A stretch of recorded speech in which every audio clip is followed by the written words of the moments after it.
नमस्कार। तो चलिए आज बात करते हैं उस एक चीज के बारे में जो हम सबके पास है, पर जिसके बारे में हम शायद सबसे कम जानते हैं।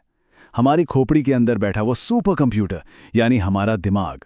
तो तैयार हो जाइए इस कमाल की मशीन के कुछ राज जानने के लिए। सबसे पहले जरा इस वजन को देखिए, सिर्फ 1.5 किलो।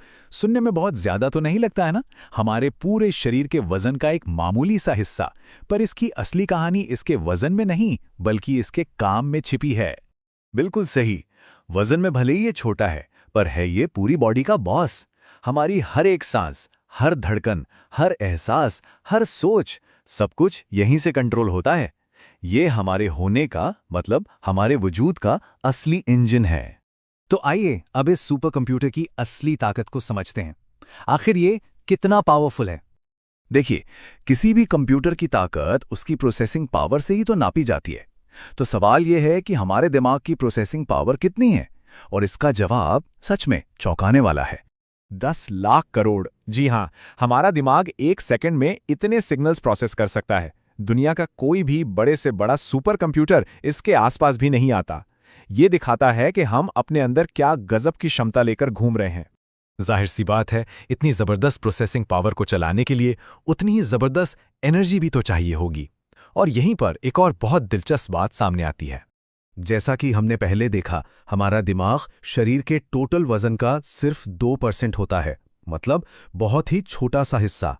लेकिन यही छोटा सा अंग शरीर की कुल एनर्जी का 20% हिस्सा अकेले ही इस्तेमाल कर जाता है। सोचिए, सिर्फ 2% वजन और 20% एनर्जी की खपत। ये इसकी कमाल की ताकत और एफिशिएंसी को दिखाता है। अच्छा, अब इसकी पावर से हटकर इसके काम करने के कुछ हैरान कर देने वाले तरीकों पर नजर डालते हैं। ये बातें वाकई सोचने पर मजबूर कर देंगी। हमें अक्सर लगता है कि सोते वक्त दिमाग भी आराम करता है, लेकिन ऐसा बिल्कुल नहीं है। असल में जब हम सो रहे होते हैं तब इसका सबसे जरूरी काम शुरू होता है। दिन में ये नई जानकारी इकट्ठा करता है और रात में एक लाइब्रेरियन की तरह दिन भर की यादों को ऑर्गेनाइज करता है। काम की फाइल्स को सेव करता है और जो जरूरी नहीं उन्हें डिलीट कर देता है। यहाँ एक बहुत ही दिलचस्प सवाल है। कई बार आपने सुना होगा कि ब्रेन सर्जरी के दौरान मरीज को जगाकर रखा जाता है। भाई, ऐसा करना मुमकिन कैसे हो पाता है? इसका जवाब आपको शायद हैरान कर दे, क्योंकि दिमाग को खुद दर्द महसूस ही नहीं होता। हाँ, हमारे शरीर के बाकी हिस्सों से दर्द के सिग्नल दिमाग तक आते हैं, लेकिन दिमाग के अंदर खुद कोई पेन रिसेप्टर्स होते ही नहीं हैं। एक और मजेदार बात, हमारे शरीर के ज्यादातर अंग तो जल्दी बड़े हो जाते हैं, लेकिन दिमाग का पूरा इंस्टॉलेशन प्रोसेस काफी लंबा चलता है। इसे पूरी तरह से मैच्योर होने में, या कह लीजिए विकसित होने में, लगभग 25 साल का वक्त लगता है। जी हाँ, 25 साल की उम्र तक किसी भी इंसान का दिमाग लगातार डेवलप हो रहा होता है। तो इसका असल जिंदगी में क्या मतलब है? इसका मतलब यह है कि दिमाग का वो हिस्सा जो सही गलत का फैसला लेने और नतीजों के बारे में सोचने के लिए जिम्मेदार होता है, जिसे प्रीफ्रंटल कॉर्टेक्स कहते हैं, वो सबसे आखिर में जाकर पूरी तरह तैयार होता है। और बस यही वजह है कि टीनेजर्स अक्सर बिना सोचे समझे जोखिम भरे फैसले ले लेते हैं। तो इन सभी बातों से हमें क्या सीखना चाहिए? ये सिर्फ कुछ दिलचस्प फैक्ट्स नहीं हैं।